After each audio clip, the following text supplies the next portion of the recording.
Hey guys, Jengar here. Welcome to today's realistic review in which we are taking a look at the BF-109 K-4. Sits at 5.3 battle rating these days and the flight model has been changed. Now I've been flying it out for quite a few matches and nothing much has changed except its fantastic high speed maneuverability that it has now. It can pull way more G's and its performance in the high end of the dive has become much better, and this is actually fantastic. It gives the plane much more defensive capability, much more survivability against things like the P-47, the P-51 and Corsairs coming from altitude. This plane can now compete and takes it great agility into the lower ends of the dive, which is fantastic. For the rest, the plane performs just like it used to do. It has decent speed compared to the competition. The speed isn't fantastic, but it sits at around 790 rip speed. Excellent climb rate on the plane, great acceleration, good firepower with a 30mm gun if you choose to with 65 rounds, or you can choose for the 20mm MG 151 with 200 rounds, which I did. I like it much better for hunting fighters. It also has 2x MG 131s 13mm machine guns with 300 rounds per gun, greatly centered in the nose hole, so it's a very focused beam of death and very lethal if you can get it on target. Now the plane has good performance at high to mid altitudes. It isn't the best plane to fly on lower altitudes. The cruising speed really becomes average on low altitude. Many planes can catch it there, but on the higher and the mid altitudes this plane can definitely compete, even though it is not the fastest plane on this planet. But the change in patch 1.71, making this plane have fantastic high speed maneuverability, is something that is really to be rejoiced in as a BF-109 pilot.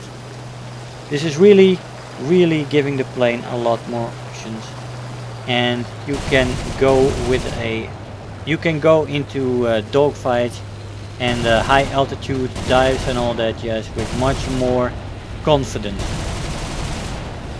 As we finish off the Corsair, and we have been pulling quite a few G's in these maneuvers as the P-51 is coming down for us. You saw us pull way more G's. 10, 11, even 12 G's are not exceptional. You can pull them for quite a long time. Look at me pull 9, 10 G's here before I use some negative pitch to get my pilot to stay awake. But you can pull G's for a very long time and be competitive in your maneuverability. We're trying to slow down this D10 so that it gets into its less maneuverable state, and after which we should be able to defeat him. He is doing what he is supposed to do, which is extend after he noticed that we did not fall for the trap and that we could maneuver with him. Of course, the P-51s are very maneuverable at high speeds, but after 2-3 turns that really starts to suffer as the plane slows down, and we managed to get him into the state where he decided to extend. So we are climbing a little bit. Our climb rate is better than this thing. We're not that much faster, so once we get a little bit of altitude we should level off, pick up speed, and then try to dive after him. Now the plane isn't sturdy. This really is the maximum the Germans could do with this frame. The frame was really showing its age. It was a design from the 30s, the early 30s, and 36 or something, I believe the first BF-109 flew. Correct me if I'm wrong on that. I haven't got my history books next to me, but 36 is the date that stands out to me from memory. But an old frame, and definitely with the newer designs from the late war fighters from the Allied, they were much faster and much more aerodynamic. Let's see, the plane doesn't take damage well, like I said. If you take a little bit of damage, the flight model is heavily impeded, and so you don't want to get hit. Now the plane is pretty small, so it's a small target to hit, but yeah, you definitely don't want to get hit in this plane. Fantastic boom and zoomer, energy fighter. The plane is really one of the better energy fighters at the battle rating, which is quite nice. The energy retention is great, the climb rate is great, the acceleration is good, especially with web.